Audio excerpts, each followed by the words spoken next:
Well, he told me he doesn't want to be seen in a negative way, and he doesn't want his business, of selling coal being put in a negative context. And he doesn't want to make his clients feel that they do something wrong by buying coal, by using coal for heating, by burning coal. So he wants to avoid all this association, with coal and smoke. Does he believe that smog is a problem? I think smog is a made-up problem. That's what he said? He said it's made up? Yeah, made up, artificial. So that was it. He said... Yeah, according to him, the whole thing is just, a way of making money for somebody. It's all made up. It's not real.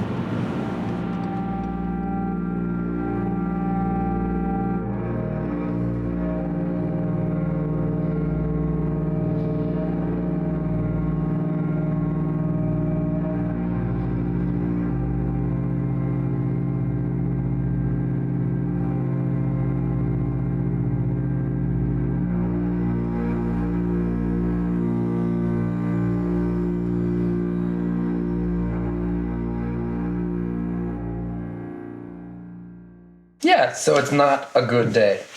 No, it's not. Not the worst, but still, brace yourselves. Smog is here. It says, orange means poor air quality. If possible, avoid going outside. Should I get one for you too? Me? Yeah. I've got one. You've got it? Yeah. Okay. My parents immigrated when I was his age, so around 5, 6, and I was raised in Sydney in Australia. And when I met Michal, that's when we moved to Poland. Sydney being a very clean city, air pollution was never actually a question mark. So all this to me, it's kind of like a science fiction movie. Yeah. It's kind of like a feeling of your physical freedom being restricted. Like, that's my biggest issue. So I'm happy to be sort of the novel family at the bus stop if it's going to create some awareness, and then make people maybe go out there and purchase masks themselves, or more importantly, be vocal about the problem.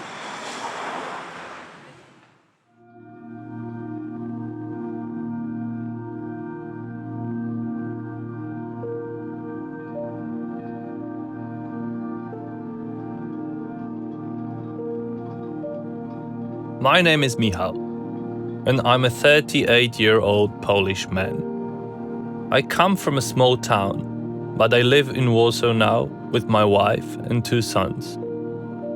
Warsaw to me is a city on the move.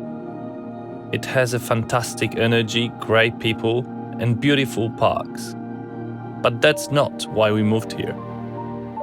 6 years ago, we found out that our son Kazek had asthma. Living in Kraków, where smog was affecting his breathing, was no longer an option. Warsaw was never in the news for smog, so it seemed like the most logical place to move our family. But in the past 2 years, Kazek's asthma problems returned, and it feels like the smog followed us. When I grew up, we had smog all the time, but we didn't know about it. It wasn't measured, and it never seemed to affect me. Honestly, before I had children, I never thought that air could have any effect on my life. But things are different now, and when I saw Kazek having a hard time breathing in January 2017, I told myself that I need to do something about it. Something to raise awareness. I work in a company that recruits talent for real estate projects. I sit at a desk across from Jonathan, a funny American guy who makes low-budget documentary films in his spare time. Jonathan recently became a father, and one day in the office, he's complaining about the smog outside our window, and all at once it hit me. I realized we needed to make the film you are now watching. We started with no real plan except to document the coming smog season and to interview as many people as possible.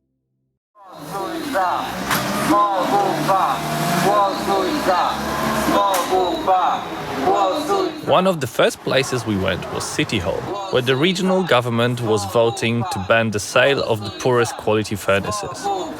I had never seen an anti-smog protest, but there were about 70 enthusiastic people who made the effort to show up and make sure the law passed. Mixing among the crowd, I met these very kind women who told me they had only become smog activists in the past few months. Te piece po prostu emitują tak ogromną ilość szkodliwych substancji. Każdy pali, co ma pod ręką. Gdy jest niski pułap chmur, to po prostu nie ma czym oddychać. Stąd zebrała się w Wawrze grupa aktywistów, ekologów i walczymy. Przyszliśmy dzisiaj na tą sesję i na ten happening, żeby ludzie widzieli, że jesteśmy zainteresowani tym, by powietrze było w Warszawie czystej. As I entered the City Hall and watched the bill being passed, I could feel that it was an important moment in our city's history, and I could see the happiness of some people who had been pushing for this kind of change for the past few years. My name is Agnieszka, and I come from Katowice. And that's a very industrial part of Poland. So as a child, I used to watch a lot of industrial pollution. It was the most polluted part of Poland in the 80s. Then I moved to Warsaw, and then I met my husband, who is Danish, and then we moved to Denmark, where we lived for 1 year, and then for 5 years to Sweden. And in Sweden, my children were born, and after they were 4 and 2, we moved to Warsaw back again, because my husband got a job here, his contract. Just 2 weeks after we moved to Warsaw, my older child, Frederick, he was 4.5 by then, he got bronchitis. And then he was constantly sick, either runny nose or coughing, runny nose, coughing. And then he got pneumonia. And basically it was just on for 1 or 2 years. He was sick all the time. And then I started to investigate what happened, what has changed, because we haven't changed our routines, we haven't changed our food, our diet. We kept children outside all the time like you do in Scandinavia. And somehow I got into the point where there was about the air. That was the air that was making him sick.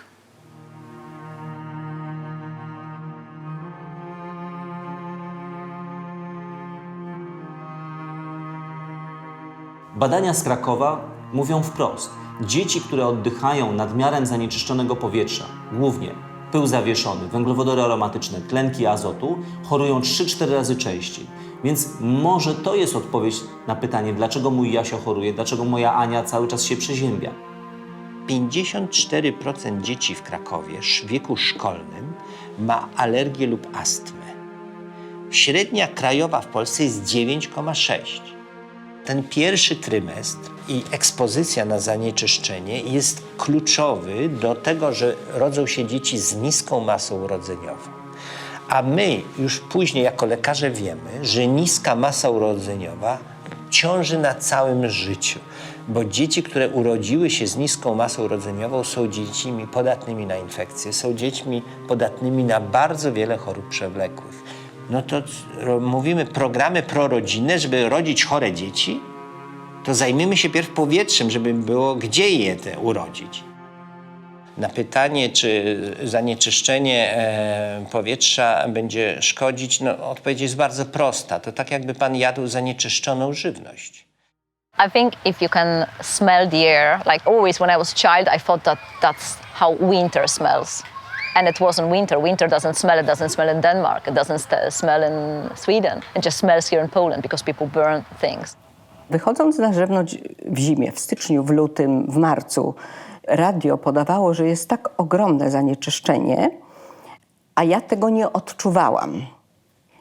I pomyślałam sobie, że to jest taka ukryta śmierć dla ludzi.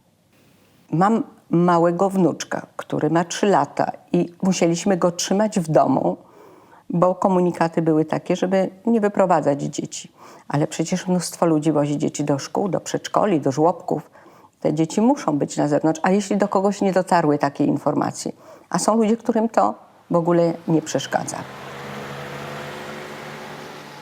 Dlaczego teraz? Dlaczego właśnie w tym momencie zaczęliśmy mówić o smogu? Czy to jest jakiś spisek, może to jest jakaś szajka, czy lobbowanie? Mnóstwo było takich pytań, ponieważ rzeczywiście temat smogu pojawił się natychmiast, nagle, wybuchowo, tak? Michał and I are standing outside of the Google campus.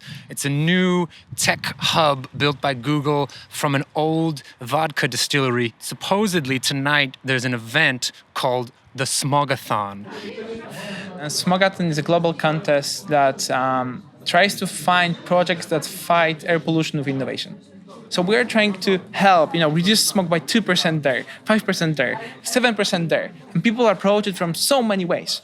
From congestion point of view, from purifying, from generating new source of energy, from other things that are trying to, solve it a piece by piece by piece by piece by piece, and we are trying to bring them all together and find the best solutions in the world. Temat zanieczyszczenia powietrza stał się już tematem takim jak temat powrotu czystej wody na przykład. Wszyscy chcemy pić zdrową wodę, czy jeść czystą, zdrową żywność i powietrze wkroczyło do tej narracji. Pomógł oczywiście warszawski smog, ten z 9 stycznia, który spadł na Warszawę jak mordor i nas wszystkich tutaj przeraził.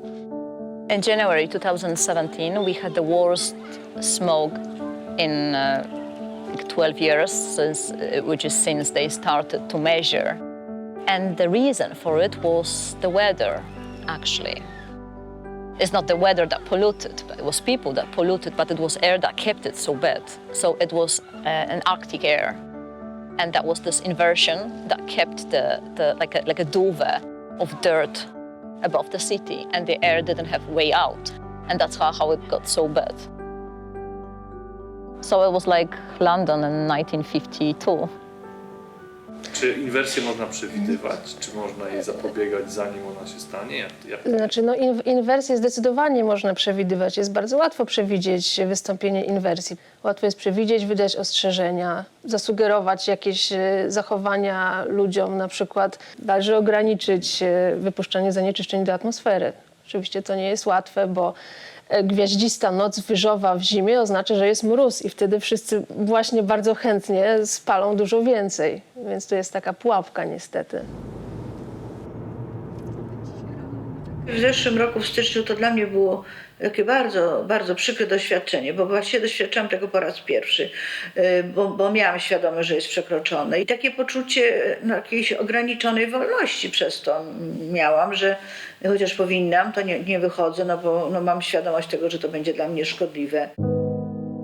To takie jest przygnębiające poczucie, że to wszystko się tak długo dzieje, bo to były kilka dni, ale gdyby ta temperatura była dalej taka niska, to mogłoby być to i miesiąc, gdzie by było źle. Stężenia w Warszawie 9 stycznia sięgały 200 mikrogramów na metr sześcienny. To jest 4-krotne przekroczenie normy. 400%. W tych samych dniach w Rybniku i w innych miastach te stężenia przekraczały 900-1000% stężenia.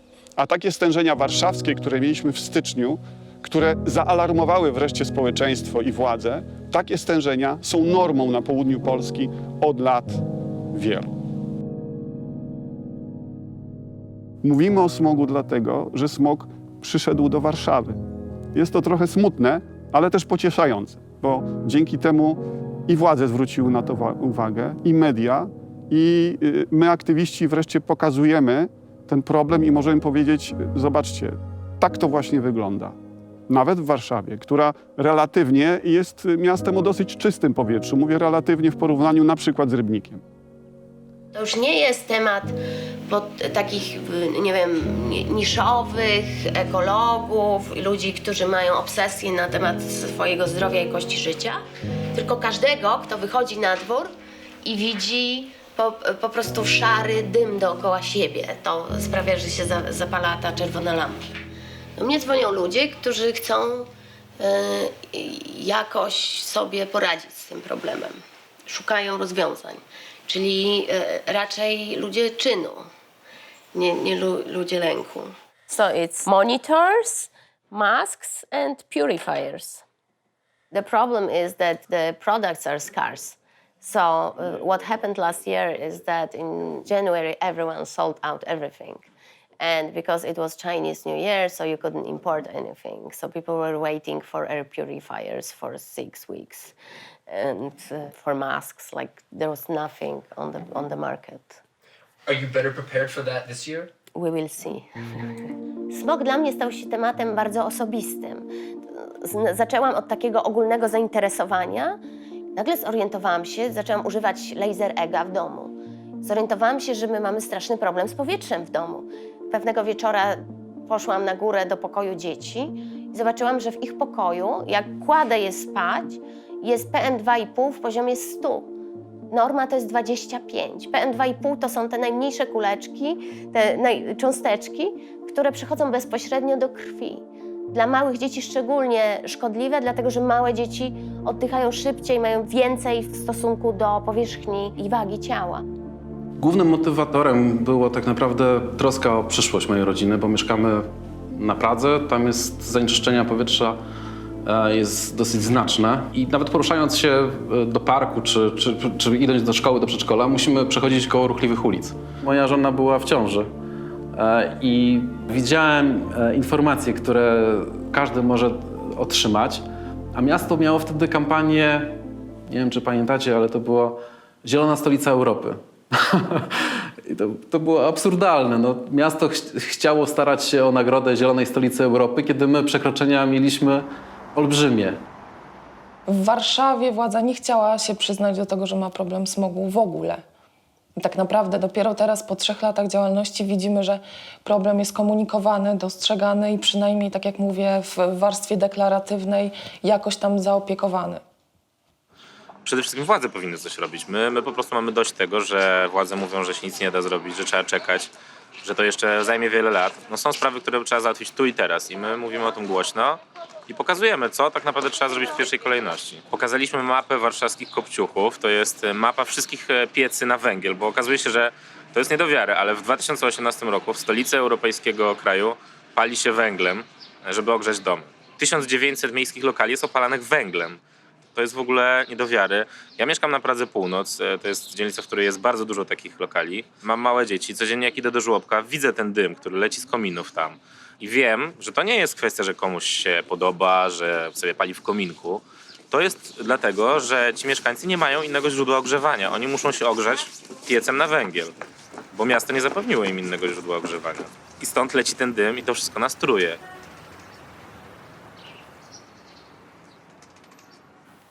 Kiedyś Michael Bloomberg, były burmistrz Nowego Jorku, powiedział na takiej dyskusji, którą mieliśmy wspólnie, rzecz, która mi zapadła bardzo w pamięć. On kiedyś powiedział, że mieszkańców tak naprawdę nie interesuje, kto zajmuje się drogami, kto zajmuje się wodą, powietrzem, kto zajmuje się śmieciami, kto zajmuje się placem Piłsudskiego, kto zajmuje się czymś tam. Oni i tak z wszystkimi problemami przyjdą do burmistrza, do prezydenta. Jakby to jest trochę taka jest rola samorządu, że samorząd jest tym pierwszym elementem, na którym odbijają się wszystkie frustracje mieszkańców. Sprawa, która dotyczy dużej grupy mieszkańców, jest moją sprawą. To jest jakby sprawa, o którą ja zabiegam, to jest sprawa, o którą ja walczę. Czy to według panów jest problem w Warszawie, smog? Jest. Czy... Nie tylko w Warszawie. Nie tylko w Warszawie, w całej Polsce uważam. Aha. A uważa pan, że miasto coś robi z tym problemem? Nie. Nie. Nie, bo nawet te komunikaty tam od roku, przykładowo, a to w czasie tego smogu nie było, też był, no. Tylko nikt się o tym nie mówiło, bo było dobrze. Mi trochę szkoda, że ta dyskusja przyszła tak późno. W sensie szkoda, że ona nie wybuchła w roku 2014 czy 2013. Czasami nawet jeśli ci mieszkańcy do mnie nie przychodzą, bo tak jak powiedziałem, mieszkańców tutaj nie było w roku 7, 8, 9, 10, 11, 12, wtedy kiedy myśmy powoli, stopniowo realizowali plan, dochodzili, jak widać, pracowali nad tym, żeby te słupki się obniżały. Oni się pojawili trochę jakby w sytuacji, kiedy my już jesteśmy blisko spełnienia tych norm. Kiedyś mieliśmy do czynienia z sytuacją, że mieliśmy 160 dni, kiedy w mieście przekraczane były normy. To było w roku 10 i wcześniej. W 7, 6, od 6 w ogóle są pomiary, więc wcześniej nawet nie wiadomo jak było. Dzisiaj jest to połowa tej wartości, ale proszę zobaczyć, co się stało. Tak? W sensie większość tych wskaźników, jak patrzymy, one de facto jakby zbliżają się do tej granicy, która jest tą granicą naszego oczekiwania, ale od kilku lat mamy zastój. Tak? W sensie mamy sytuację, w której nic się nie zmienia od 2-3 lat. Ale ja wcale tego nie postrzegam jako coś krytycznego. Dlaczego? Dlatego, że to jest trochę tak jak z biciem rekordu w biegu na 100 metrów. W sensie im się bardziej zbliża do tego rekordu, tym trudniej go pokonywać, tym trudniej jest jakby ten wysiłek tam zrobić.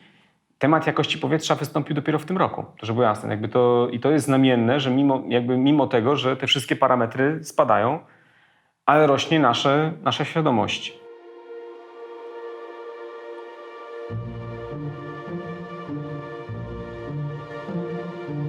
I started really getting into the subject of smog. I downloaded the apps and bought an air quality monitor. I'm constantly checking the pollution levels around the city. When I go outside, I try to smell if there's anything burning in the air. It's become an obsession of mine, and it's made me aware how quickly the air can change. For example, for the first half of December, our temperatures were mild and we had strong winds. I started to think that maybe the problem wouldn't be so bad. Maybe my fears about smog were exaggerated, and this film was going to be about smog that never comes. But then it did arrive. On the morning of December the 18th, the city awoke shrouded in pollution, more than 4 times the safe European norms.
It was a very depressing day.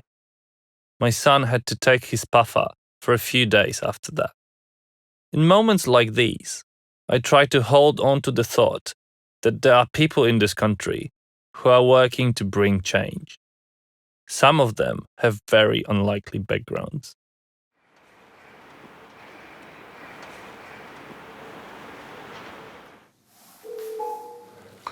Ja zajmuję się czymś, co można nazwać ekologią po chrześcijańsku, czyli poza taką działalnością stricte akademicką, próbujemy popularyzować te tematy, które są ważne dla nauki społecznej Kościoła. Klasyczna definicja grzechu to jest świadomy i dobrowolny czyn przekraczający normę moralną w sprawie ważnej.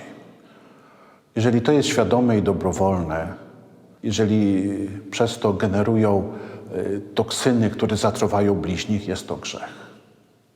Szkodzimy sobie, szkodzimy bliźnim, zwłaszcza, powtarzam ciągle, tym najsłabszym, dzieciom. No wystarczy zapytać, skąd te wszystkie alergie, astmy i tak dalej, które tak liczne są wśród dzisiejszych dzieci. W mojej generacji tego przecież nie było. Naraz nie staliśmy się inni. Jest skutek, to jest jej przyczyna. A ta przyczyna jest znana, tylko czasami uciekamy przed takim wprostym nazwaniem tej sprawy, tej odpowiedzi. Mamy w Warszawie, z inwentaryzacji wynika, że w Warszawie jest co najmniej 20 000 kopciuchów. Co najmniej. Nie licząc kamienic, które nie zostały zinwentaryzowane. Więc być może możemy mówić o liczbie 25 000 źródeł niskiej emisji. To jest bardzo dużo kotłów, które rozpalone jednego dnia w styczniu czy w lutym zniszczą tu powietrze w Warszawie, tak jak robiły to w styczniu. To nie jest proste zmienić kogoś mentalność i uświadomienie mu, że to, co ma w swoim domu od 30 lat, jest zwyczajnie urządzeniem, które go zatruwa. On musi jakoś na jakimś poziomie się przyznać do tego, że to, co do tej pory robił, nie było zbyt dobre. Ogólnie to jak nie wieje, to jest gorzej. O, tak bym powiedział. Pić się chce, więc jakiś pyłek musi być, kurz musi być w powietrzu. Aha. A jak pan myśli, dzisiaj są normy przekroczone w powietrzu, czy nie? Jeżeli nie, to jest na pograniczu. Aha. Okej, to zaraz sprawdzimy, bo ja mam ze sobą taki miernik. Aha. On siedział w kieszeni. Czyżby znaczyło to? Już mówię, norma dla PM2,5 jest 25. Jest 80. No, to ładnie. Czyli przyszło nam nie oddychać, jednym słowem. To znaczy... Mamy duże kamienie na płucach. To znaczy, to są te najmniejsze kamienie, które wchodzą nam do środka do płuc. krwiobiegu one zawsze dochodzą. Tak. Bardziej szkodliwe jak ten, wiesz. I mówi się o piecach, o spalaniu, prawda, że węglem się pali i inne takie rzeczy, ale to jest tylko mały procent. Z tym miernikiem udał się w okolice Białołęki, tutaj przy Mostkach, jak są te domki jednorodzinne, to na 100% ten wskaźnik, pewnie nie wiem, czy ma taką dużą skalę, żeby to tam... Bo tam się pali wszystkim, od butelek plastikowych w domach. Po płytę paździerzową, taką meblową. Tam jak się wjeżdża wieczorami, to czuć i nie musi pan tego włączać, pan wyjdzie, powącha i pan czuje, że mamy plastik, tutaj mamy coś innego spalonego. Ekologia, pełna ekologia. A jeżeli pani miałaby porównać zeszły rok, ten rok, jeżeli chodzi o liczbę telefonów, liczbę zgłoszeń i ton zgłoszeń, jak to wygląda? Czy coś się zmienia w tym zakresie? Zmienia się. Zmienia się dlatego, że mieszkańcy są coraz bardziej świadomi. Zmienia się dlatego, że mówimy o smogu, mówimy o tym, jakim zagrożeniem jest dla zdrowia i życia ludzi smog, jakie rodzi konsekwencje. Mówimy o tym, jakie są uchybienia i nieprawidłowości. W związku z tym ta świadomość jest coraz wyższa. Myślę, że jest to w granicach 50-60% więcej zgłoszeń, więcej informacji przekazywanych od mieszkańców niż jeszcze w 2016 roku. To być może w Warszawie jest również spowodowane tym, że miasto bardzo prowadzi intensywną kampanię informacyjną. Natomiast w ciągu doby przyjmujemy około 1500 zgłoszeń w ogóle. Minimum 1500 zgłoszeń, bo są oczywiście dni, kiedy jest ich zdecydowanie więcej. Natomiast analizując chociażby liczbę wpływu zgłoszeń w podziale na miesiące, to oczywiście ten sezon grzewczy to jest ten moment, kiedy zdecydowanie częściej mieszkańcy do nas dzwonią i proszą, abyśmy podjęli interwencję właśnie w związku ze spalaniem odpadów. Znaczy ja pracuję w straży 25 lat już, a tutaj w ochronie środowiska drugi rok idzie. Bo ten oddział powstał w 2016 roku, na początku. Muszę powiedzieć, że te nasze kontrole zdarzają się. Jakby to procentowo powiedzieć, może 90% jest ok, a w 10% jest źle. Tak w przybliżeniu.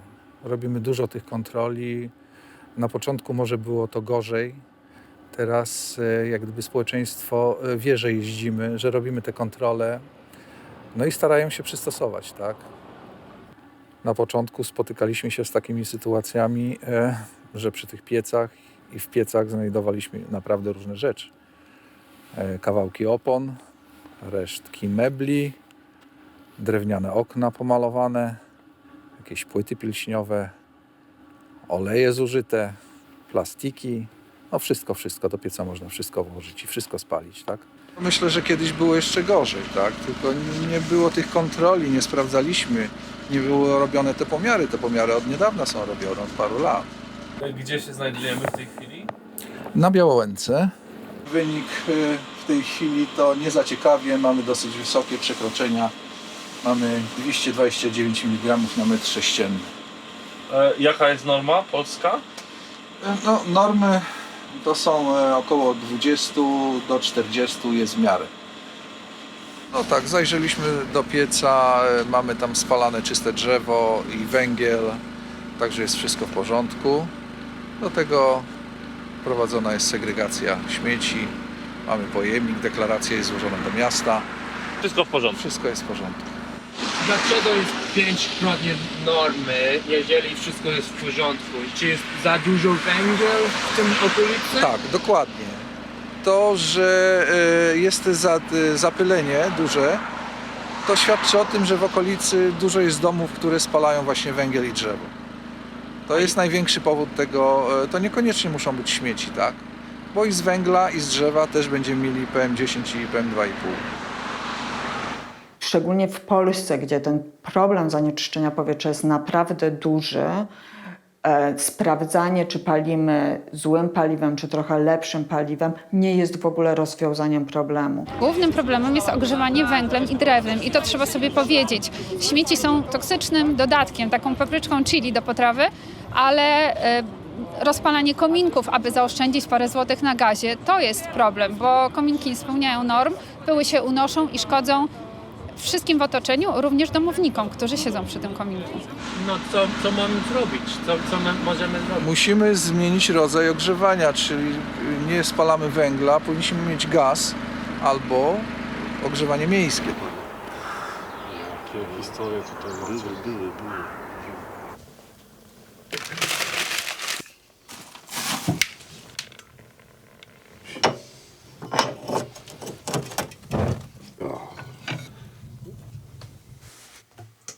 Mamy ponad 900 mikrogramów na metr sześcienny, jeżeli chodzi o PM2,5. Zaraz zobaczymy, co się będzie działo, jak wyjdziemy stąd na zewnątrz. Podczas wyjścia, które trwało kilka sekund, zeszliśmy z 900 do 72 w tym momencie. No, delikatnie chyba jeszcze cały czas idzie w dół. Tak, no na pewno się martwię, wiadomo, ale tak jak mówiłem, no to nie jest taki stan ciągły, bo to jest tylko przy tym rozpalaniu i no ja nie mieszkam cały czas tu, tylko tak na dojezdne.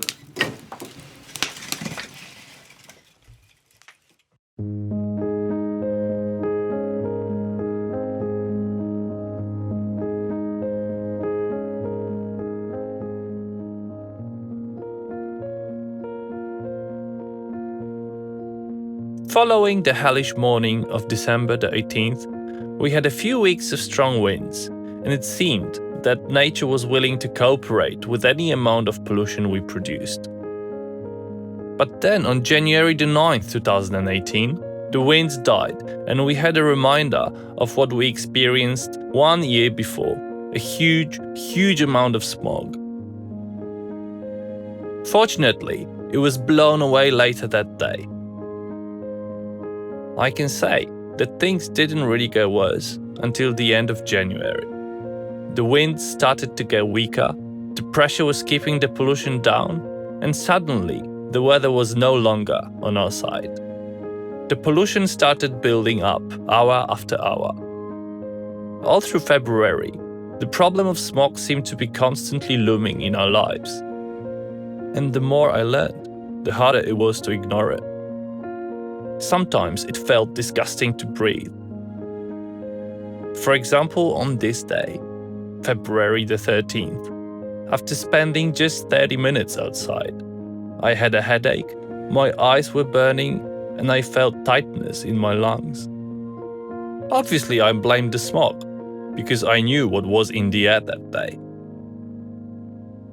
The quality of the coal is important, but also the quality of the furnace is important.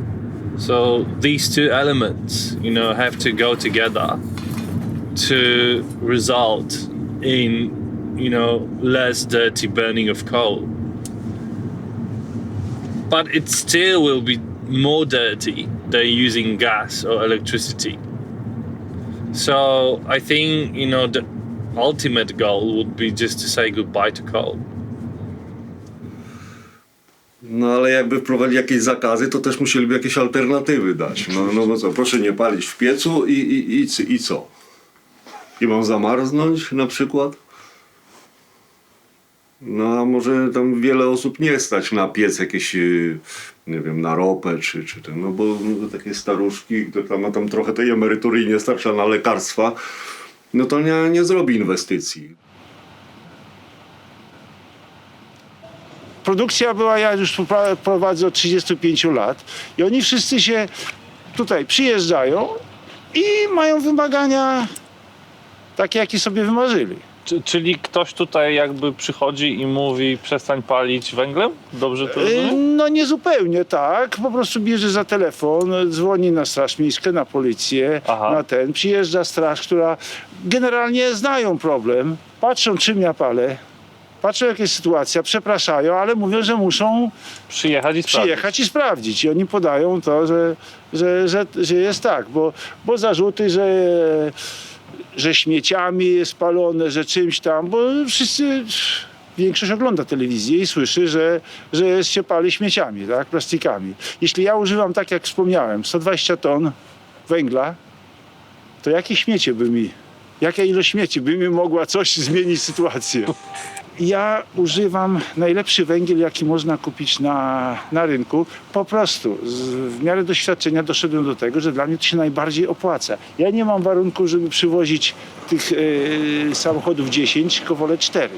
Specyfika naszego rynku zresztą tak jak tutaj Państwo widzą, że jest dosyć prosty, prymitywny sposób, po prostu opłacalność tego zajęcia kilkadziesięciokrotnie spadła w porównaniu, nie procent, kilkadziesiąt razy to, co było w czasach tak zwanej komuny.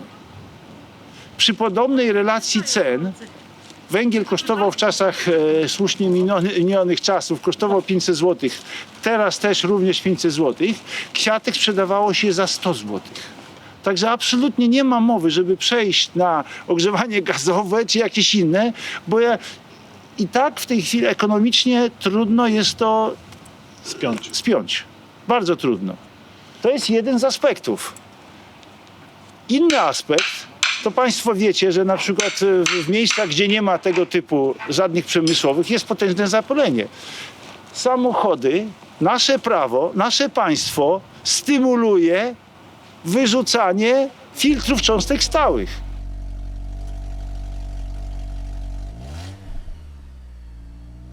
Czym jest DPF? DPF jest urządzeniem, które zmniejsza ilość sadzy wydobywających się z samochodów diesla. Natomiast problemem z tymi urządzeniami jest to, że powinien być co jakiś czas wypalony, powinien być, jak to mówią, przegoniony poza miastem. Niestety osoby, które używają samochodów diesla w mieście, nie robią tego. Jeżdżą cały czas, ten filtr po jakimś czasie się zapycha. No i najprostszą metodą jest po prostu jego wycięcie. No i to powoduje to, że z takiego samochodu zaczynają się wydobywać sadze bez żadnej kontroli. Samochody, jawne są ogłoszenia warsztatów, które oferują wycięcie filtra, usunięcie go i niech sobie dymek leci.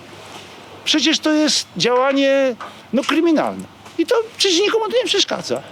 Problem z dieslami jest tego rodzaju, że nie wiemy, które mają wycięte filtry i tylko samopoczucie osoby, która oddycha takim powietrzem, może dać nam jakiś feedback w zakresie tego, co tam z tej rury wylatuje, prawda? A rzeczywiście wylatują straszne rzeczy, bo filtr jest po to, żeby filtrować. Natomiast filtr jest też drogi. Tam są różnego rodzaju metale szlachetne. Takie urządzenie potrafi kosztować około kilku tysięcy, bądź nawet kilkunastu tysięcy, w zależności od modelu samochodu. Więc można sprzedać go ponownie. Taki mechanik, który to wycina, może po prostu sprzedać to innej osobie. I wszyscy na tym zarabiają. Z wyjątkiem osób, które oddychają tym powietrzem.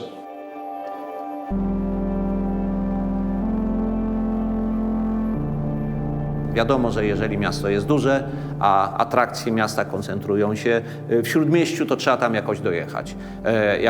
Im bardziej miasto jest rozległe, tym jest bardziej oczywiste, że ludzie mieszkający nawet w atrakcyjnych miejscach pod miastem, pod lasem, będą samochodem jechać do centrum, prawda? A co robi samochód? Zwłaszcza jak to jest samochód z silnikiem dieslowskim, po prostu zanieczyszcza powietrze. To są takie codzienne wybory każdego z nas, o których po prostu nikt nie myśli. Albo takie decyzje życiowe o wyprowadzce poza miasto. Wtedy po prostu nam się będzie łatwiej żyło, będziemy sobie oddychali świeżym powietrzem, nie myślimy o tych osobach, które zostają w centrum miasta. Ilość samochodów na naszych ulicach. Jeżeli mamy 1 000 000 samochodów na ulicach, a wiemy, że jeszcze 8 lat temu tych samochodów było prawie 3 razy mniej, to widzimy, że z czegoś to się bierze i to się bierze właśnie z rozwoju tego miasta. Więc z jednej strony ten rozwój miasta jest ogromny i fantastyczny, ale nasze regulacje i nasze przyzwyczajenia nie poszły za tym rozwojem. Codziennie jest taka sytuacja, że stoję czekam na tramwaj na Jana Pawła i masz 3 pasy z jednej strony, 3 pasy z drugiej strony i stoisz na wąskim przystanku tramwajowym i wdychasz po prostu spalinę samochodów. Dla Warszawy największym problemem jest ruch samochodowy i tutaj raczej możemy się spodziewać pogorszenia sytuacji, bo z jednej strony stajemy się społeczeństwem bogatszym, więc tych samochodów mamy więcej i cały czas samochód w Polsce stanowi o pewnym statusie społecznym, podnosi pewien prestiż, więc często w rodzinie są 2 samochody. So we are exactly like the place where Western Europe was like 30 years ago. 40 years ago, like in the 70s, where everybody had cars when they built the big roads, and that was all about driving everywhere. So that's where we are right now. We haven't learned the lesson from the West. Polacy uwielbiają jeździć samochodami. Liczba samochodów na 1000 mieszkańców w Warszawie jest 2-krotnie wyższa niż w Berlinie. I rzeczywiście często następuje takie wyparcie, że nie, no ale no to co, mam jeździć, mam zupełnie nie jeździć samochodem. Ludzie, zwłaszcza w momencie, kiedy zaczynamy poruszać problem tego smogu samochodowego, naprawdę łapią agresora. I to jest niesamowite obserwować, jak ludzie są jednak przywiązani do tych swoich samochodów i ciężko im uwierzyć, że to jest ten problem w Warszawie, że to jest ten główny problem. Od lat mówimy o takim zjawisku dieselastma, czyli o stanie zapalnym w układzie oddechowym, który jest indukowany przez cząstki stałe czy węglowodory aromatyczne, które wydostają się z silników diesla, wpadają do układu oddechowego osób mieszkających przy dużych arteriach komunikacyjnych i wywołują stan zapalny. To jest spora grupa populacji osób mieszkających niedaleko drogi. To nie jest 500 metrów, to jest 50, 100, 150 metrów. Te osoby są szczególnie zagrożone. One mogą kasłać bez przyczyny, one mogą wykrztuszać bez przyczyny wydzielinę, one mogą mieć duszności bez przyczyny. Bo jest dużo samochodów, dużo spalin jakichś, no oddychamy tym, czym mamy. Nawet po głosie to pan widzi, że chrypę mam. No słyszę, oczywiście. Bo mi się po prostu już sadza osadziła. Dziękuję. Dzięki, do widzenia. Miłego dnia życzę.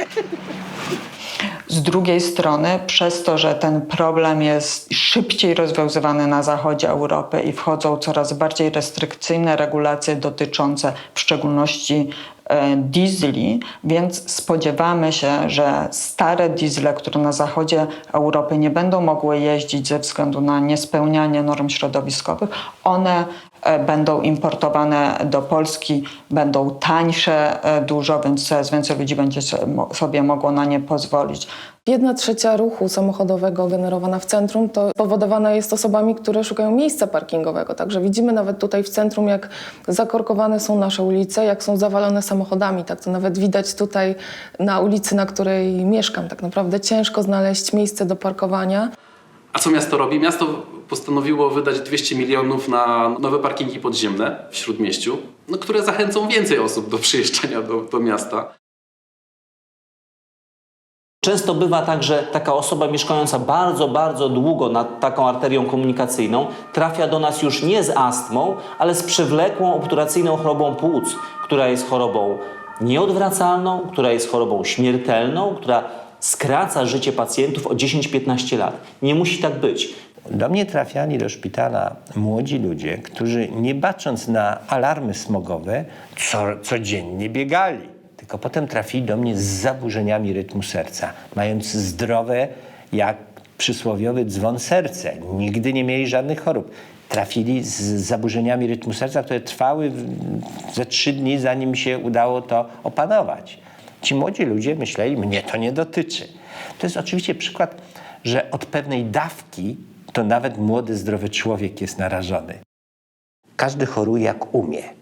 A to każdy choruje jak umie jest zakodowane w naszym kodzie genetycznym. Bo nie jest tak, że każdy zareaguje tak samo na to samo powietrze. Nie myślmy o tym, że jak na przykład nie będziemy kaszleć, to wszystko w porządku, bo może się zdarzyć, że w nocy dostaniemy udaru. How many lives do you think we can save if we fix this smog problem? Every year in Poland, nearly 50,000 people die because of the pollution. So that's what we are talking about. It's like 10 times more than people is killed in car accidents in Poland. In Warsaw, every year around 3,000 people die due to pollution. So yes, we can save a lot of lives. I have spoken to a lot of people about smog now, and I have come face to face with an uncomfortable truth. Smog activists say we all breathe the same air. Smog affects all of us the same. But it's not really completely true, is it? I mean, I have a nice air filter in my apartment. I have masks to protect me and my family when we go outside. And I'm lucky enough to have a flexible lifestyle, so I can minimize the time I spend outside on smoggy days. But let's face it, most people have routines they need to stick to. The truth is that if you have money and you care about smog, you can protect yourself. With a few modern technology gadgets in your home, you can live comfortably with much worse pollution than what we have here in Warsaw. But if you don't have enough money, or if you don't pay attention to the air you breathe, it's quite possible that your life will be shortened. To jest około 15 milionów dni pracy, które tracą Polacy rokrocznie jako cały naród w wyniku różnego rodzaju następstw związanych z zanieczyszczeniem powietrza. W związku z tym, że ktoś bierze zwolnienia, odchodzi na wcześniejsze emerytury, renty uwarunkowane słabym stanem zdrowia, to jest ponad 15 milionów dni pracy, które rokrocznie są w Polsce z tego tytułu tracone. Ja bardzo żałuję i ubolewam nad tym, że nie ma normalnych lekcji o ekologii w szkołach. To powinien być normalny przedmiot zamiast innych jakichś niepotrzebnych zajęć. I'm curious why you want to educate children about smog when they can't do anything about it, and it's the parents and the adults who should be changing their ways. They can do a lot. They can ask their parents to turn off their engines, so there's no idling engine when they are waiting for them. They can convince them to take a bike to school instead of car. They can tell them that you are not allowed to burn trash, like plastic bottles. And mommy, daddy, the plastic bottles, they don't go to the burner. They can change a lot.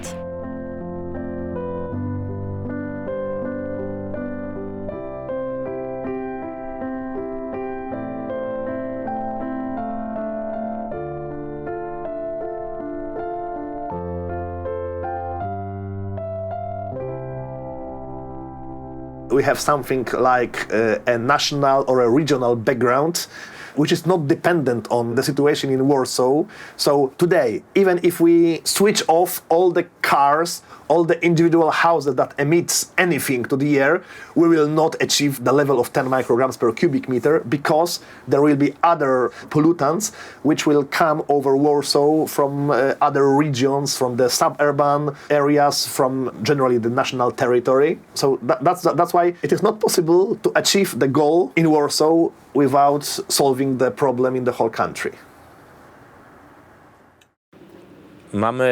Wydajemy w Polsce ogromne pieniądze na różne projekty, infrastrukturę, budujemy stadiony, chcemy budować wielkie lotnisko, a mamy najbardziej brudne powietrze w Unii Europejskiej. Mamy tysiące osób, które rocznie przedwcześnie umierają przez smog. Mamy choroby, które ten smog wywołuje. Mamy sytuację, że ludzie boją się wychodzić na ulicę z dziećmi, bo jest tak złe powietrze. Załatwmy najpierw tą podstawową sprawę. Na to trzeba wydać ułamek tej kwoty, za którą zbudujemy lotnisko, a potem budujmy te wszystkie kwiatki do kożucha, ale najpierw załatajmy kożuch, żeby był cały. Faktyczna zmiana może się dokonać wtedy, kiedy społeczeństwo tej zmiany będzie oczekiwać.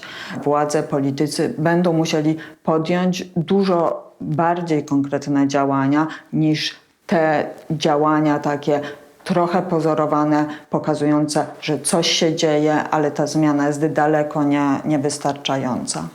Pieniądze nie są barierą, technologie nie są barierą. Zwalamy winę na to, że nie ma przepisów. To bzdura. Tak, umówmy się. Jest przepis, który zakazuje poruszania się pojazdami bez filtra cząstek stałych. I co z tego?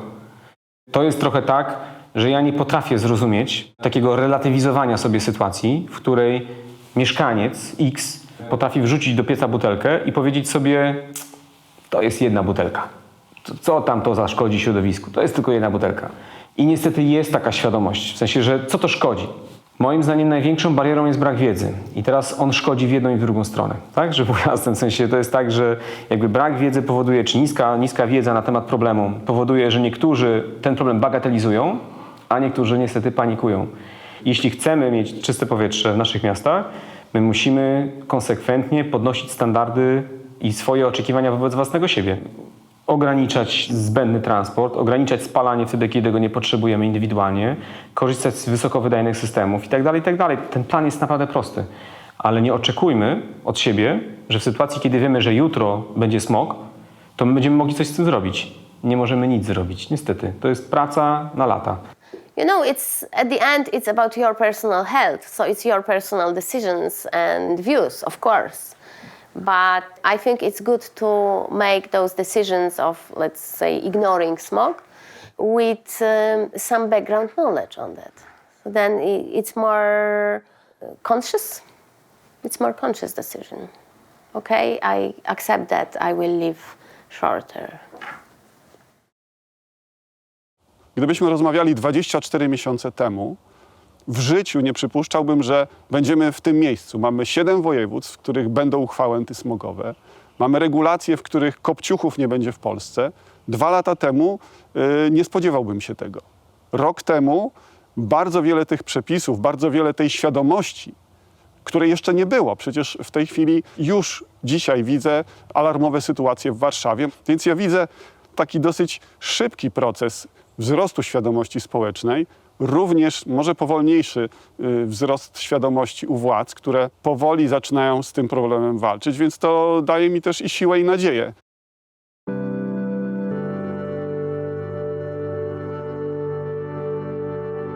Od 4 lat jestem babcią i nie jest mi obojętne ich zdrowie, ich przyszłość, ich pomyślność. Chciałabym wiedzieć, że w ich dorosłym życiu będzie lepiej, a to lepiej to również jest czyste powietrze.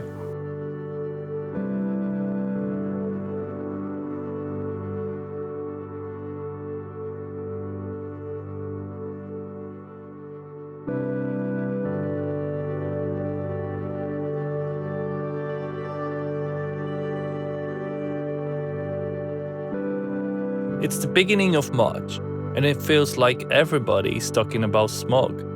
Celebrities, people on the street, politicians, social media.